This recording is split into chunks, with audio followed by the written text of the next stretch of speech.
What's good, YouTube? It's your boy, Only One KDB, and I'm back with another video. In today's video, bro, we got Nickelodeon to Murderer, how Watch Me Whip and Nae-Nae ruined his life. Now, if y'all don't know who this is, this the Watch Me Whip, Watch Me Nae-Nae. It's that guy. I don't even know his name. That's why they called him Watch Me Whip and Nae-Nae. They don't even know his name. What is his name? Do y'all know his name? Type in the comments right now and tell me this guy's name. But obviously, apparently, he ruined his life. Now, how he ruined his life? That's what we here for. We here to find out. But if you're new to the channel, make sure you like, share, and subscribe. Turn on that post notification bell to be notified I drop another banger, bro. We finna get into it, bro. God damn, I'm spitting this shit. God damn. But yeah, we finna get to it, bro. Y'all boys ready, bro? I hope y'all been taking notes. I don't know what I'm talking about. Let's get to it, bro. From the children's song and dance of a generation, topping the charts, TV deals, to facing life in prison. Dang. What my mans do? Silento, or Ricky Hawk as his classmates knew the 16-year-old, became famous overnight, seemingly. Specifically after one song, Watch Me Whip and Nae-Nae. The track is an infectious dance song that was created so people could enjoy some easy dance moves and have fun. People will be dancing and smiling all around the world for the next 30 years whenever my song gets played.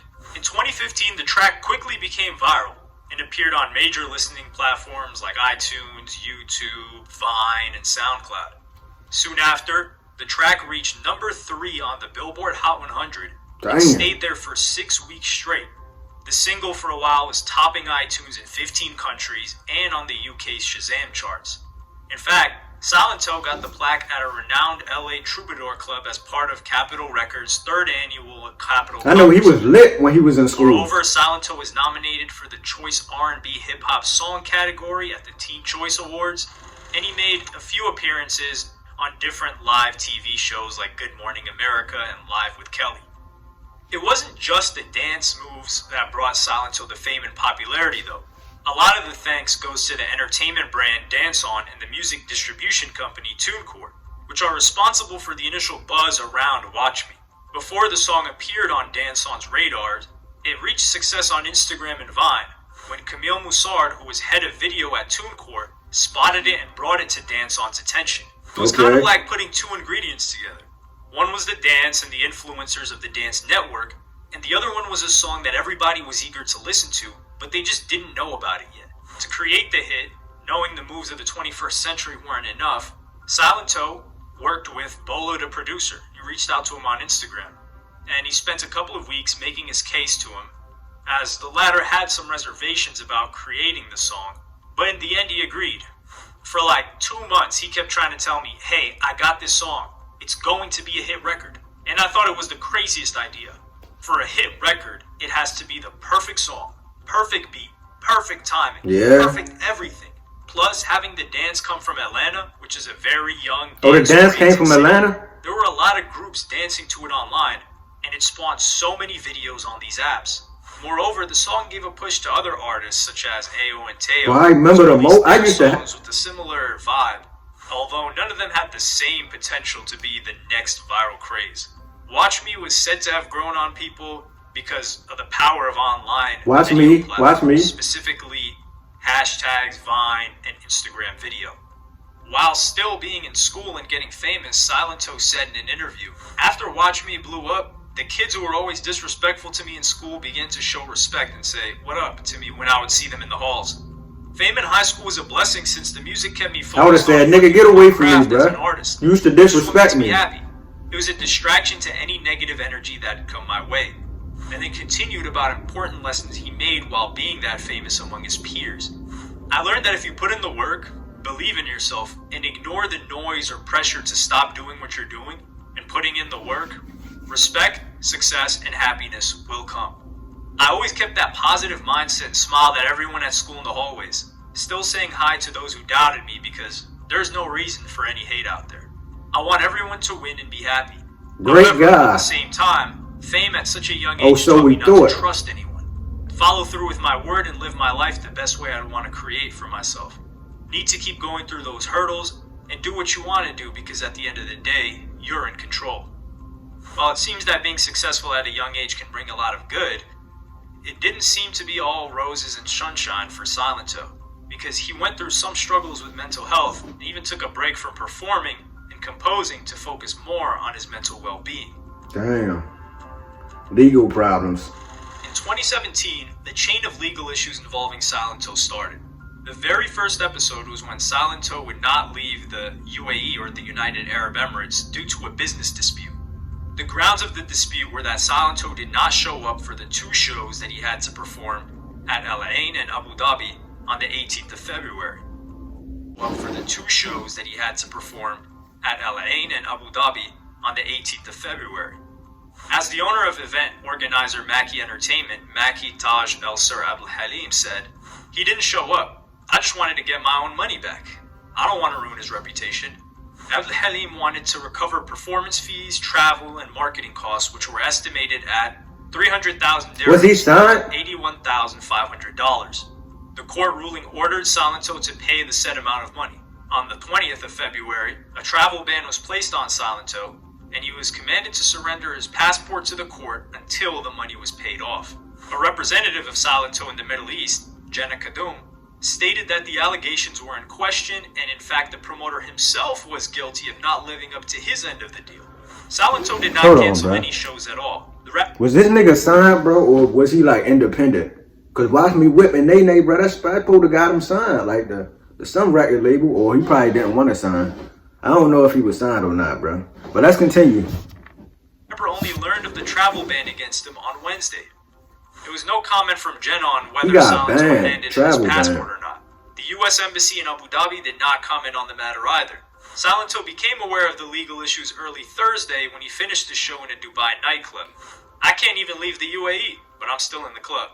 In the late hours of Wednesday, Silento posted a link to his Twitter page encouraging fans to donate to his fundraiser, Free Silento, so that he could return to America again. After that, in 2020, two arrests followed each other. The first one was on August 28th, when Silento was booked in Santa Ana for inflicting corporal injury on a spouse or a cohabitant in a domestic violence incident. He was charged with a felony and posted bond, but was released on the same day. After that, things got a bit weird because the internet, specifically Twitter, suggested that Silento's girlfriend allegedly leaked very private photos of Silento's behind that many users found disturbing. Bro. Supposedly, after that incident, the very next day, Silento was wandering the streets wielding a hatchet, and he walked into a random home looking for his girlfriend. Homeowners with their children were present the moment Silento walked in and were terrified. But one of the homeowners had a gun and was able to stop Silento. Luckily, nobody was harmed. In a few moments, Silento's friend came to the house and informed the rapper that he was at the wrong place. So together they took off. But LAPD officers chased Silento a block from his home and booked him and charged him with 2 counts of assault with a deadly weapon. He was taken into custody and posted bail of $105,000. In 2 months, Silento was arrested again, but this time it was for speeding in DeKalb County, Georgia. He was pulled over by a police officer at 3 a.m. for driving at 143 miles per hour. Damn. His white BMW. Where he was trying to get to? Insisted that he didn't break any laws and stated that, firstly, he was driving at such a speed because he didn't want to be chased by fans. And second, if there are like 10 cars following me, I can do 143 because I'm not a regular person. And you could go and look on your computer and it would tell you that. But Silento was arrested again and held nigga think just because he's famous he could break the law. Of several charges and was later released on bond. The charges included speeding, reckless driving, failure to maintain the lane, and improper stopping. Nigga said 143. It was January 21st when police officers responded to the call in the residential area in DeKalb County, Georgia. The witnesses said something about hearing gunshots. When the police arrived at the scene, they found Frederick Roots bleeding on the street from being shot in the face and the leg. In no time, he was pronounced dead at 3 a.m. Detectives who arrived at the scene gathered security videos from the homes in the neighborhood, which showed several cars that were quickly driving away from the crime scene. Also, those videos captured at least 1 gunshot.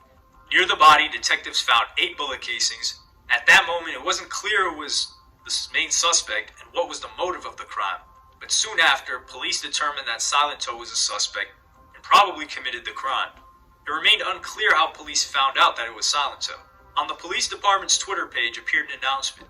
On January 21st, the DeKalb County Police Department investigated Rook's death after he was found shot on Deep Shoals Circle. Hogg is in DeKalb County Jail charged with murder. After Silento was arrested, his publicist, Chanel Hudson, published the following statement on his Instagram page. Please send my client Silento some positive vibration. Over the past several years, Ricky has been suffering immensely from a series of mental health illnesses. We will continue in his efforts of treatment, but we ask in the meantime that the public uplift him and his family in immediate prayer and positive energy. Ricky is a beautiful soul, and we hope that the same people who came up whipping and nae-naeing with him continue to support him and be lifted in prayer. God bless. In the post description, she expressed her hopes that this situation would pass, as well as all previous. It's crazy because I ain't know nothing about this when it was going She had a on. very close relationship with her client, Ricky. She said that she was well aware of his mental health issues, specifically his struggles with anxiety and depression. But to her dissatisfaction, Silento was not consistent about getting better and resolving those problems. Chanel said that she believed that the case against her client was based on some shaky evidence, and she stated that the justice system would decide Silento's fate. No matter what his charges are, he's a human being, and it doesn't cost anything to pray for him and his family or send him positive vibrations. I hope people continue to have a little empathy. Hudson added at the time, former legal guardians and Ricky's attorney were assembling his criminal defense team, and the lawyer was constantly in touch with Silento in jail. I remember seeing this picture. Moreover, Chanel Hudson explained that in the last I couple didn't know of years, who he was. presumably from the appearance of the first legal problem, she was trying to humanize Silento. She said that in May of 2019, she booked him on the daytime talk show The Doctors, where Silento got the chance to talk extensively about having mental issues. That wasn't a situation where he just showed up and sat down for 30 minutes. He did a psychological evaluation ahead of time.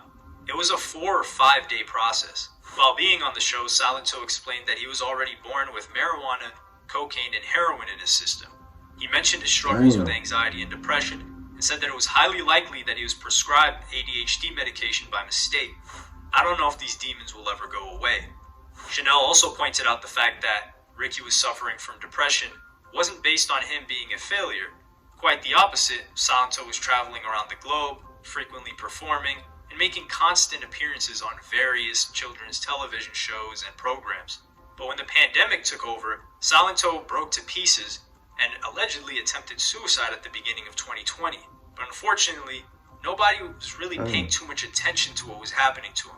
And after that suicide attempt, Silento showed some signs of destructive behavior and was arrested 3 times, each one getting more attention than the last. Despite that, bond on the current case was denied. Chanel Hudson stated that she planned to continue supporting Ricky because he supported her as well when she needed that. I will not turn my back on him. I bet in some way, shape, or form, he's writing about his experience.